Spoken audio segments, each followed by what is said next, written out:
കുറച്ച് ദുനിയാവ് അള്ളാഹു കയ്യിലങ്ങ് തന്നപ്പോ, കുറച്ച് ഗൾഫിലൊക്കെ പോയിട്ടൊരു മഞ്ഞ കയ്യിലേക്ക് അല്പം ഇങ്ങ് വന്നപ്പോ അള്ളാഹുവിനെ മറന്നുപോയി, മുത്തുനബി തങ്ങളെ മറന്നുപോയി.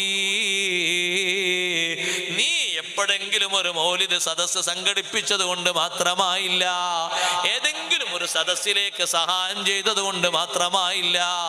ആ മുത്ത് നബി സല്ലല്ലാഹു അലൈഹി വസല്ലമ തങ്ങൾ നിന്നിൽ നിന്നും എന്നിൽ നിന്നും ആഗ്രഹിക്കുന്നത്, എത്ര ദുനിയാവിന്റെ മഞ്ഞ കയ്യിൽ വന്നാലും നബി തങ്ങൾ പഠിപ്പിച്ചൊരു ദീനുണ്ട്, ഒരു നിയമമുണ്ട്, അത് മറികടന്നുകൂടാ.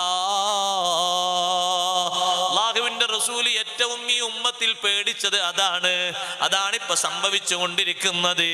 നിങ്ങൾ കണ്ടില്ലേ, കഴിഞ്ഞ മാസം ഒരു സ്ഥലത്ത് ആർഭാടപൂർവം ഹറാമിന്റെ കൂത്തരങ്ങായിട്ടൊരു ഫംഗ്ഷൻ നടന്നപ്പോ ഒരു മാന്യനായ ഉസ്താദ് മാന്യതയുള്ള ഭാഷയില്, കാർക്കശ്യമുള്ള ശൈലിയിലും നല്ല മാന്യതയുള്ള ഭാഷയിൽ ഉപദേശിച്ചപ്പോ ചെറുപ്പക്കാരന്റെ വർത്തമാനം എന്താണെന്നറിയോ? ജനങ്ങൾ തന്ന സഹായം കൊണ്ടല്ല ഞാനിത് ചെയ്തത്, ഞാൻ സമ്പാദിച്ച പണം കൊണ്ടല്ലേ. നിങ്ങൾക്ക് എന്താണ് അതിൽ ഇത്ര മുറുമുറുപ്പ്? അതല്ലേ നമ്മളെ ആൾക്കാർക്കും പറയാനുള്ളത്. ഏറിപ്പോയാൽ അതല്ലേ പറയാനുള്ളത്. നിങ്ങളൊന്ന് പറയും, മറ്റൊരു ഭാഷ എന്താ പറയാനുള്ളത്? മൊയ്ലിയരെന്തിനാ അതിൽ ഇത്ര തുള്ളുന്നത്? നമ്മളെ യേശുണ്ടല്ലേ എന്നല്ലേ പറയാനുള്ളത്. അത് കാറൂന്റെ ഭാഷയാണ്. ഖുർആൻ പറഞ്ഞ കാറൂന്റെ ഭാഷ. ഈ സ്വത്തൊക്കെ കിട്ടിയത് എന്റെ വിവരം കൊണ്ടാന്ന് പറഞ്ഞ കിബറിന്റെ ഭാഷ അല്ലേ. ഇന്നമാ ഊതീതുഹു അലാ ഇൽമിൻ ഇൻദി, കാറൂന്റെ ഭാഷയാണത്. സ്വത്ത് തന്ന അള്ളാഹുവിനെ നീ മറന്നു അല്ലേ? അതിന് സഹായകമായിട്ട് നിനക്ക് വേണ്ടി സ്വത്തിനും മറ്റൊക്കെ സംരക്ഷണവും കാര്യങ്ങളൊക്കെ ഏർപ്പെടുത്തി തന്ന മുത്തുനബി സല്ലല്ലാഹു അലൈഹി വസല്ലം നിങ്ങളെ മറന്നു അല്ലേ?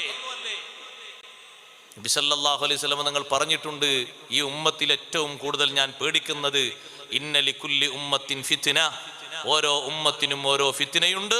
വഫിത്നതു ഉമ്മത്തി അൽ മാൽ, എന്റെ ഉമ്മത്തിന്റെ ഫിത്ന അൽ മാലു, സമ്പത്താകുന്നു എന്ന് സ്വദഖ റസൂലുള്ളാഹി സ്വല്ലല്ലാഹു അലൈഹി വസല്ലം. അതാണ് നമ്മൾ കണ്ടുകൊണ്ടിരിക്കുന്ന സഹോദരങ്ങളെ. എത്ര നിങ്ങളെ കയ്യിൽ കിട്ടിയാലും മക്കളെ കയ്യിൽ കിട്ടിയാലും അതൊന്നും ശാശ്വതമല്ല. ഇന്ന് തീർന്നാൽ ഇന്ന് തീർന്ന്, അവസാനത്തെ ശ്വാസം ഇന്ന് വലിച്ചാൽ നാളെ മറ്റുള്ളവർ ഭാഗിച്ചെടുത്തു പോയി. അത്രേ ഉള്ളൂ. അത് ഈ പരിപാടി കഴിഞ്ഞിട്ട് കഴിഞ്ഞു പോയാൽ കഴിഞ്ഞു, പിന്നത് എണ്ണാനില്ല, അതിന്റെ വലുപ്പൊന്നും പറയാനില്ല.